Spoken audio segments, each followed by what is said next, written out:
Hello everyone. आज के video में हम लोग जो है शिक्षण का एक विधि है जिसको प्रदर्शन विधि कहते हैं, इसके बारे में जानेंगे। ठीक है, यह जो विधि है आज का हमारा प्रदर्शन विधि, या सी टेट जो भी एग्ज़ाम्स है, डीएलएड बीएड जो भी टीचर ट्रेनिंग का एग्ज़ाम्स है, वो सारे एग्ज़ाम्स में इनसे प्रश्न पूछे जाते हैं। ठीक है, सी टेट का हो गया या फिर टेट का जो भी अदर स्टेट का अपना अपना जो भी टेट टीचर एलिजिबिलिटी टेस्ट का जो भी एग्ज़ाम्स होते हैं, उसमें इस प्रदर्शन विधि से जो है एक नंबर का प्रश्न पूछा जाता है।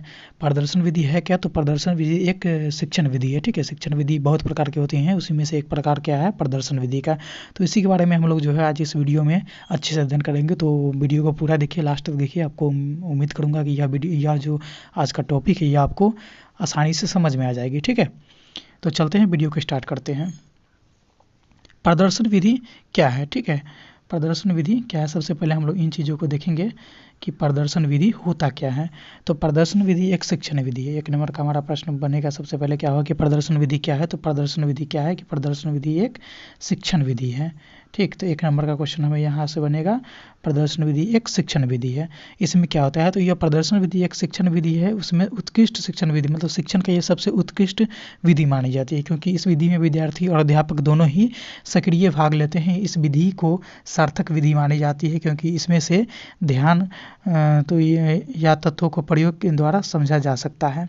ठीक, कहने का मतलब यह है कि प्रदर्शन विधि जो है यह शिक्षण विधि का सबसे उत्कृष्ट विधि मानी जाती है। प्रदर्शन विधि को शिक्षण विधि का सबसे उत्कृष्ट विधि मानी जाती है। क्यों? क्योंकि इसमें जो है छात्र एवं अध्यापक दोनों जो हैं, दोनों सक्रिय रूप से भाग लेते हैं। जब सक्रिय रूप से कोई भी काम किया जाएगा तो स्वाभाविक है उसका परिणाम भी बेहतर आएगा। तो इसमें छात्र और अध्यापक दोनों सक्रिय रूप से भाग लेते हैं, इसलिए यह विधि जो है एक सार्थक विधि मानी जाती है। इस विधि को, प्रदर्शन विधि को क्या है कि इसीलिए इसको एक सार्थक विधि मानी जाती है। इसमें छात्र एवं अध्यापक दोनों सक्रिय रहते हैं, हमेशा इन चीज़ों को याद रखिएगा। ठीक है, तो होता क्या है प्रदर्शन विधि में कि प्रदर्शन विधि में जैसे कि कोई भी चीज़ को हम प्रदर्शित करके सिखाते हैं। ठीक है, उसके बारे में बताते नहीं है उसको हम। प्रदर्शन विधि का मतलब हुआ कि कोई भी चीज़, किसी चीज़ के बारे में हम बताते हैं तो उसको मूर्त रूप से वहाँ पे उसको प्रेजेंट किया जाता है, प्रत्यक्ष रूप से पहले उसको वहाँ पे दर्शाया जाता है, फिर उसका अवलोकन किया जाता है, उसके बारे में बताया जाता है, चाहे जो भी कुछ किया जाता है। लेकिन पहले क्या है कि जिन चीज़ को बारे में हम लोग बताएंगे वो चीज़ को वहाँ पर प्रत्यक्ष रूप से दर्शाया जाता है, उसका वहाँ पर प्रत्यक्ष दिया जाता है, मूर्त रूप से वहाँ पर उसको प्रेजेंट किया जाता है। ठीक है, इसी को प्रदर्शन विधि में इसी चीज़ का महत्व को बताया गया है। कि देखते हैं दूसरा कि प्रदर्शन विधि मतलब यह विधि विज्ञान शिक्षण के लिए काफ़ी उपयुक्त विधि है। इस विधि में नई चीज़ों को विद्यार्थी के सामने प्रदर्शित किया जाता है तथा उसके पश्चात विद्यार्थी को उन चीज़ों का अवलोकन करते हैं, फिर नए तथ्यों का खोज करता है, इससे उनमें सीखने की कौशल विकास होता है। ठीक है, तो यह विधि विज्ञान शिक्षण के लिए जो है यह विधि को काफ़ी उपयुक्त विधि चुना गया है। क्यों? क्योंकि देखिए विज्ञान जो है वो प्रत्यक्ष को उसमें अवलोकन है। विज्ञान में मतलब कि जो हम देखेंगे उसी के बारे में अध्ययन करेंगे। जो चीज़ को हम नहीं जानते हैं, विज्ञान जो है प्रमाण मांगता है हर चीज़ के बारे में। कोई भी चीज़ विज्ञान तभी उसको सही बोलेगा जब उसका जो है हम लोग प्रमाण देंगे। प्रमाण नहीं है तो विज्ञान उन चीज़ों को सही नहीं मानेगा। ठीक, तो यहाँ पर क्या है कि ये प्रदर्शन विधि में विज्ञान के लिए इसलिए उपयुक्त है क्योंकि विज्ञान में हम चीज़ को पहले देखेंगे। ये विज्ञान का ही कहना है कि चीज़ को हम लोग देखेंगे, प्रमाण मिलेगा तभी हम उसको सत्य मानेंगे। ठीक है, तो प्रदर्शन विधि जो है वो चीज़ों को पहले प्रमाण देती है, प्रत्यक्ष रूप से दिखलाती है, वहाँ पे मूर्त रूप से उन चीज़ों को दिखाया जाता है। जैसे मान लीजिए कि आप जीव विज्ञान पढ़ते होंगे या फिर वनस्पति विज्ञान है, कोई सारा जैसे केमिकल रिएक्शन वगैरह कुछ भी है। ठीक है, तो इसमें क्या है कि जैसे जीव विज्ञान की हम लोग बात करते हैं, जीव विज्ञान का दो भाग है, जूलॉजी और बॉटनी। ठीक है, तो जूलॉजी में जैसे कि जंतु विज्ञान हो गया, तो किसी भी जीव जंतु के बारे में, जैसे मनुष्य के बारे में ही मान लेते हैं, मनुष्य के बारे में कि उसके जो भी उसका बाहरी एनाटोमी हो गया, मतलब संरचना करने का मतलब मनुष्य का। तो क्या है कि यहाँ पे प्रत्यक्ष रूप से बालक को पहले देखता है उसमें। ठीक है, आँख नाक कान हाथ पैर जो भी है उन चीज़ों को देखता है, फिर वो पढ़ता है। तो ये क्या है कि विज्ञान शिक्षण में इसका महत्व बढ़ जाता है यहाँ पर प्रदर्शन विधि का। इसी तरह से हम बॉटनी में जाते हैं तो वहाँ भी जैसे पेड़ पौधा का अध्ययन, वनस्पति विज्ञान है वो, तो उसमें पेड़ पौधा का अध्ययन किया जाता है। तो वहाँ भी क्या है कि पेड़ पौधा को बालक देखेगा, फिर उससे सीखेगा। वहाँ पे मतलब पेड़ पौधा को दिखाया जाता है, मतलब वहाँ पे प्रयोगशाला होती है। प्रयोगशाला जो है वो विज्ञान में ज़्यादा होती है, प्रयोग पर ही तो विज्ञान आधारित है। ठीक है, तो यहाँ पर क्या है कि विज्ञान के शिक्षण में यह जो विधि है यह काफ़ी महत्व हो जाती है। ठीक, कौन सा विधि? तो प्रदर्शन विधि। ठीक, प्रदर्शन विधि हर विद्यार्थी से कोशिश करवाता है कि वह स्वयं सिद्धांत का सत्यापन प्रयोग करके सीखे। विद्यार्थी में निरीक्षण, तर्क, विचार शक्ति का विकास कराता है। कौन? तो प्रदर्शन विधि। जब विद्यार्थी स्वयं चीज़ों को करेगा प्रत्यक्ष रूप से, तो स्वाभाविक है कि विद्यार्थी को उसमें जो है उसका निरीक्षण करने का अवसर मिलेगा। निरीक्षण करने का अवसर मिलेगा तो वो बालक जो है कोई चीज़ को नहीं समझेगा तो फिर वहाँ पे तर्क करेगा, उसके बारे में विचार करेगा। तो क्या है ना, इससे कि जब इन सारी चीज़ों को करेगा तो विद्यार्थी में तर्क एवं विचार करने की शक्ति का भी निर्माण हो जाएगा। तो यह विधि, यह तर्क और विचार करने की शक्ति का जो निर्माण हुआ, यह किसके कारण हुआ? तो यह प्रदर्शन विधि के कारण हुआ। इसीलिए जो है यहाँ पे बालक को स्वयं चीज़ों को करने का मौका मिल जाता है। बालक प्रत्यक्ष रूप से देखते हैं, फिर उसके बारे में उन चीज़ों को, सिद्धांतों को पढ़ते हैं। तो इसीलिए यह विधि जो है काफ़ी उत्कृष्ट विधि माना जाता है प्रदर्शन विधि को। अब यहाँ पर हम लोग देखते हैं कि प्रदर्शन विधि का कुछ गुण होता है, ठीक है। मेरिट होती है, डिमेरिट भी होते हैं। उन सारे चीज़ों को हम लोग पढ़ेंगे। यहाँ पर प्रदर्शन विधि का गुण है, यहाँ पे मेरिट, डिमेरिट नहीं, सॉरी, यहाँ पे तो प्रदर्शन विधि के गुण को पहले देखते हैं हम लोग। सबसे पहला पॉइंट है हमारा प्रदर्शन विधि के गुण में। सबसे पहला पॉइंट जो हमारा है वो यह है कि इस विधि में छात्र श्रवण एवं दृष्टि सक्रिय, छात्र की श्रवण एवं दृष्टि सक्रिय रहती है तथा वे स्वयं देख सकते हैं, जिससे कि सिद्धांत उनके मस्तिष्क के गहराई में बैठ जाते हैं। जी हाँ, इस विधि में बालक जब स्वयं करेगा तो उनका क्या है, वह सुनेगा भी, जैसे टीचर की बातें सुना, और दृष्टि उनका सक्रिय रहता है। मतलब कि श्रवण कौशल और दृष्टि कौशल दोनों वहाँ पे क्या रहेंगे, बालक का सक्रिय रहेंगे। दोनों अंग क्या रहेंगे, सक्रिय रहेंगे। तो जब सक्रिय रहेंगे तो उन चीज़, जब सक्रिय अंग रहता है, सक्रिय उनके ऑर्गन्स रहेंगे, तो बालक जो भी चीज़ को सीखेगा तो वो डायरेक्ट कहाँ जाके वह उसके बैठेगा, तो उसके मस्तिष्क की गहराई में जाकर उन चीज़ों को, वो तथ्य हमेशा हमेशा के लिए बैठ जाएंगे। तो इससे क्या है कि बालक को यहाँ पे रटने की प्रवृत्ति नहीं आएगी। वो वहाँ पे चीज़ों को समझेगा, और चीज़ों को समझेगा, एक बार देखेगा, फिर उनको वो चीज़ आसानी से याद हो जाएगा, ठीक है। दूसरा पॉइंट है प्रदर्शन विधि के गुण में कि प्रदर्शन विधि में विद्यार्थी को तर्क करने का अवसर मिलता है तथा प्रयोग करने से पूर्व वह क्यों एवं कैसे आदि प्रश्न पर विचार करते हैं। क्यों एवं कैसे, ये जो है WH क्वेश्चंस जो भी होते हैं, ये अमूर्त चिंतन को दर्शाता है, ठीक है। क्यों और कैसे का प्रश्न वही बालक करेगा जो अमूर्त चिंतन करेगा। तो अमूर्त चिंतन करने के लिए जो है बालक को, जैसे साइंस का हो गया, मैथ के, इस सारे सब्जेक्ट में ज़्यादा मिलते हैं। तो वहाँ पर क्या है कि प्रदर्शन विधि, विज्ञान में अगर प्रदर्शन विधि का प्रयोग करके पढ़ाया जाए तो बालक को क्यों और कैसे वाला प्रश्न ज़्यादा पूछेंगे, और ज़्यादा पूछेंगे तो मतलब क्या है कि उनको तर्क करने की अवसर ज़्यादा मिलती है, ठीक है। प्रयोग करने के लिए उनको अवसर मिलता है। तो इससे क्या है कि वो उन चीज़ों को आसानी से समझेंगे, गहराई से समझेंगे। अगला गुण है प्रदर्शन विधि का, वो ये है कि प्रदर्शन विधि छोटी कक्षाओं के लिए ना काफ़ी लाभदायक है, क्योंकि बालक प्रयोग प्रदर्शन में ज़्यादा रुचि रखते हैं तथा सीखने पर प्रयत्न करते हैं। देखिए, इसका एक, ये छोटी कक्षा में ज़्यादा उपयोगी है। इसका एक उदाहरण भी आप देख सकते हैं। जैसे आप छोटी कक्षा का बुक वगैरह देखेंगे तो उसमें क्या होता है ना कि जब कोई भी कहानी ही मान लेते हैं, कहानी ही रहता है या फिर कोई चीज़ों को बताया जाता है, तो वहाँ पे उसके छोटे कक्षा के बुक में बड़े बड़े फ़ोटो लगे होते हैं, ठीक है, इमेज लगा होता है, जिससे बालक क्या है कि वहाँ पर अट्रैक्टिव होंगे, वहाँ उस तरफ आकर्षित होंगे और इन चीज़ों को पढ़ने की प्रयास करेंगे। तो क्या है कि वहाँ पर पहले प्रदर्शन किया गया कि हाँ, इस चैप्टर के अंदर में ये चीज़ें मिलेगी। जैसे कि कोई कहानी का चैप्टर है, जैसे सांप का कोई कहानी है, तो सांप वाला जो कहानी रहेगा तो वहाँ पे छोटी कक्षा के सिलेबस में, उसके बुक में बड़ा सा सांप का कोई वहाँ पे एक फ़ोटो लगा दिया जाएगा कहानी के साइड में। जैसे यहाँ पे कंटेंट दिया रहता है ना, यहाँ पे मान लीजिए यहाँ पे कंटेंट, इतना दूर में कंटेंट दिया हुआ है, ठीक, यहाँ पे कंटेंट लिखा हुआ है, मतलब कहानी लिखा हुआ है। तो यहाँ पे क्या है कि बगल में एक बड़ा सा यहाँ पे सांप का फ़ोटो बना देगा। तो इससे क्या है कि बालक सांप का दिखेगा तो वो समझ जाएगा कि हाँ, इसमें सांप के बारे में दिया गया है, तो उसकी रुचि बढ़ेगी। वहाँ पे जो बालक सांप में ज़्यादा इंटरेस्ट रखेंगे उसकी वहाँ पे रुचि बढ़ेगी। तो उससे क्या है कि वो उन चीज़ों को पढ़ने के लिए जाएगा और वो कहानी को अच्छी से बारीकी से समझ के पढ़ेगा। तो यहाँ पर रुचि जाएगा, क्यों? क्योंकि वहाँ पे उसको इमेज वहाँ पे अट्रैक्ट किया।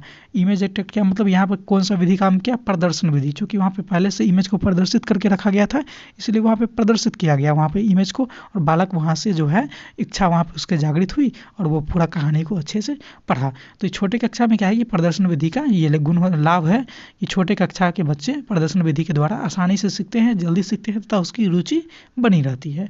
अगला पॉइंट है हमारा इसके गुण में कि वो ये है कि यह विधि विद्यालय को प्रत्यक्ष ज्ञान देती है तथा उसमें प्रयोगात्मक प्रवृत्ति का विकास भी कराती है। प्रत्यक्ष ज्ञान, प्रत्यक्ष को ही तो विज्ञान मानता है, प्रत्यक्ष नहीं हो तो साइंस उसको एक्सेप्ट कभी भी नहीं करेगा, साइंस हमेशा प्रमाण मानता है। ठीक है, तो प्रदर्शन विधि, इसीलिए अगर कहीं पे क्वेश्चन आ जाए कि प्रदर्शन विधि सबसे उपयुक्त कौन है, तो वो अमूर्त चिंतन वाले जो भी विषय होंगे वहाँ पे प्रदर्शन विधि जो है सबसे उपयुक्त होंगे, जैसे साइंस हो गया। ठीक, तो विद्यालय में प्रत्यक्ष ज्ञान कराता है प्रदर्शन विधि, और उसमें प्रयोगात्मक प्रवृत्ति का भी विकास कराता है। ये प्रदर्शन विधि का गुण है। आगे देखते हैं हम लोग कि प्रदर्शन विधि का डीमेरिट क्या है। यहाँ पे जो है, यहाँ पे मेरिट नहीं होगा, यहाँ पे प्रदर्शन विधि के दोष में डीमेरिट होगी। ठीक है, डीमेरिट यहाँ पे मिसप्रिंट हो गया है, इन चीज़ों को इग्नोर कीजिएगा। ठीक है, तो प्रदर्शन विधि के दोष के बारे में हम लोग देख लेते हैं कि प्रदर्शन विधि का दोष क्या है, डीमेरिट क्या है। ठीक, तो पहला पॉइंट हमारा कि अध्यापक जो प्रयोग करते हैं उनका ध्यान कक्षा अनुशासन की तरफ नहीं रहता एवं बालक ठीक तरह से ध्यान नहीं देते हैं। स्वाभाविक सी बात है कि जब बालक किसी प्रयोग को पहले तो स्वयं करके दिखाएंगे तो उस समय क्या है कि वहाँ पे शिक्षक का जो है ध्यान जो रहेगा वो प्रयोग पे रहता है। तो कक्ष में जो बालक रहेंगे उनमें से हो सकता है कुछ बालक उन चीज़ों को देखता है, कुछ बालक उन चीज़ों को इग्नोर कर देता है। तो वहाँ पर शिक्षक का सारे बालक के प्रति जो है उनका दृष्टि नहीं पहुँच पाती है और सारे बालक के प्रति उनका ध्यान नहीं रहता है, तो वहाँ पे थोड़ा सा कक्षा संचालन डिस्टर्ब हो सकता है। यह प्रदर्शन विधि का एक दोष है। अगला दोष है क्या कि इस विधि में छात्रों को उपकरणों एवं यंत्रों के प्रयोग का अवसर नहीं मिल पाता है। इस विधि में छात्रों का उपकरणों एवं यंत्रों के प्रयोग का अवसर नहीं मिल सकता है। क्यों? क्योंकि प्रदर्शन विधि में सिर्फ देख का अवलोकन किया जाता है, देख के सीखा जाता है, उसमें प्रयोग नहीं किया जाता है यहाँ पे। ठीक है, प्रयोग विधि एक अलग है शिक्षण विधि, वहाँ पर जो है प्रयोग किया जाएगा, वहाँ पे छात्रों को यंत्र और तंत्र उपकरणों का वहाँ पे प्रयोग करने का मौका मिला जाएगा। लेकिन प्रदर्शन विधि में सिर्फ उन चीज़ों को दिखाया जाएगा, जैसे कि पृथ्वी के बारे में बताया जाएगा तो वहाँ पे ग्लोब रख दिया जाएगा और बोलेगा कि हाँ ये ग्लोब पृथ्वी का नमूना है, वहाँ पे पृथ्वी को ग्लोब को देख करके पृथ्वी का अंदाज़ा लगाया जाएगा। ठीक है, तो ये प्रदर्शन विधि में सिर्फ प्रदर्शित किया जाता है, उसको प्रयोग नहीं करने दिया जाता है। प्रयोग वहाँ होगा तो उसका विधि बदल जाएगा, वहाँ पे वो भी एक शिक्षण विधि है, प्रयोगात्मक विधि हो जाएगा वहाँ पे। तो प्रदर्शन विधि में सिर्फ प्रदर्शित करके बालक को सिखाया जाता है। आगे अगला पॉइंट है इसके दोष के बारे में कि कभी कभी अध्यापक द्वारा प्रयोग सफल नहीं हो पाता है। इससे विद्यार्थी के मन में कई असुविधाएं पैदा हो जाती, सुविधा नहीं यहाँ पे सॉरी, असुविधाएं पैदा हो जाती है। यह तभी होता है जब प्रयोग करने से पहले अध्यापक उनका अभ्यास नहीं करते हैं। ठीक, तो होता है कि कभी कभी अध्यापक सीधे डायरेक्ट अपना अभ्यास किए बिना अगर विद्यार्थी के सामने डायरेक्ट उसका प्रदर्शन करने लगते हैं तो प्रदर्शन के दरमियान क्या होता है कि हो सकता है कभी कभी शिक्षक असफल हो जाते हैं, मतलब उनमें कहीं थोड़ी सी त्रुटि आ जाती है। तो जब एक बार में त्रुटि आ जाएगी ना तो बालक के मन में समझ में आएगा कि ये ऐसा तो नहीं कि ये विधि गलत है या फिर जो शिक्षक मुझे बता रहे हैं वो विधि तो नहीं गलत है। तो ये सारी असुविधाएँ जो है, दुविधाएँ बालक के मन में पैदा होती रहती है। ठीक है, तो इसका भी एक ये दोष ही माना जाता है, डीमेरिट ही माना जाएगा। किसका? तो प्रदर्शन विधि का। अब प्रदर्शन विधि से जुड़े कुछ सुझाव हैं, उनको पढ़ लेते हैं हम लोग, उनको देख लेते हैं तो हमारा ये जो टॉपिक है प्रदर्शन विधि ये फुल्ली कंप्लीट हो जाएगा। तो चलिए इसको भी देख लेते हैं कि प्रदर्शन विधि से जुड़े कुछ सुझाव हैं। तो पहला सुझाव ये है कि प्रयोग करने से पहले अध्यापक अभ्यास कर लेना चाहिए एवं प्रदर्शन करने से पहले सभी आवश्यक सामग्री मेज पर होनी चाहिए। जैसा कि उसके दोष में बताया गया कि कभी कभी शिक्षक जो होते हैं वो अभ्यास के मतलब प्रदर्शित करने के दरमियान कुछ चीज़ों के मिस्टेक कर देते हैं जहाँ पे बालक के मन में असुविधाएं उत्पन्न हो जाती है। ठीक इसीलिए इसके लिए सुझाव दिया गया है, प्रदर्शन विधि के लिए सुझाव दिया गया है शिक्षकों के लिए कि प्रयोग करने से पहले जो है उनको अभ्यास कर लेना चाहिए कि वो क्या प्रयोग करेंगे, किस तरह से उनको प्रयोग करना है, और साथ ही साथ प्रयोग में आने वाले सारे सामान जो भी सामान आएंगे उन सारी चीज़ों को पहले से जो है उनको मेज पर रख लेनी है। ठीक है, ये प्रदर्शन विधि के लिए शिक्षकों के लिए सुझाव बताया गया है। दूसरा सुझाव है कि किसी भी तरह के प्रयोग के बारे में पहले अध्यापक द्वारा बच्चों को समझा देना चाहिए एवं प्रयोग प्रदर्शन ऐसे स्थान पर करना चाहिए जहाँ से हर विद्यार्थी देख सके।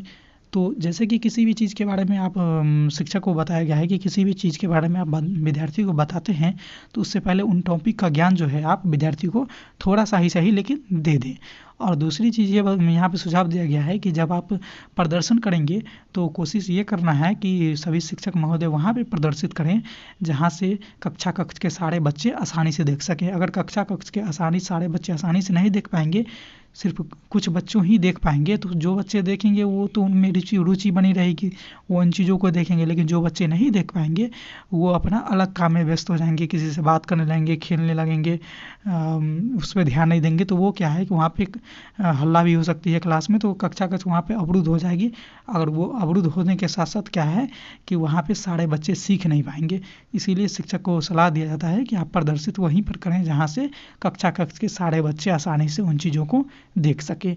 अगला सुझाव है कि प्रयोग करने से पहले बालकों को प्रयोग का ज्ञान, सामग्री एवं उपकरण के बारे में बता देना चाहिए ताकि उन्हें प्रयोग समझने में कठिनाई ना हो। यह ठीक पहला पॉइंट की तरह ही है कि जब आप किसी भी चीज़ के बारे में प्रयोग करेंगे तो बालक को उसके बारे में थोड़ा सा थियोरेटिकल नॉलेज दे देना चाहिए। ठीक है, कि ये चीज़ ऐसे से ऐसे, यहाँ पे इन चीज़ों को ऐसे करेंगे तो इस तरह का रिजल्ट आएगा हमें।